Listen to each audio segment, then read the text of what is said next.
Let's make probably my 4th or 5th ring I've made so far. So the other day I made a ring, this one actually. I like it, it's really nice. But right here, it's flat and not like round like that, so I'm going to make a second one. I already cut this one out. It's going to be a little smaller than this, so I think it's going to fit my pinky.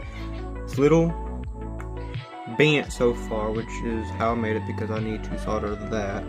Once I just soldered, I'll make it round. There's a little piece sticking up right there, so I'm going to use the sandpaper.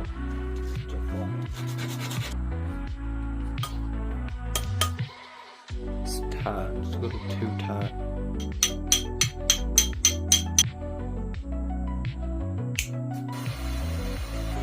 Beautiful.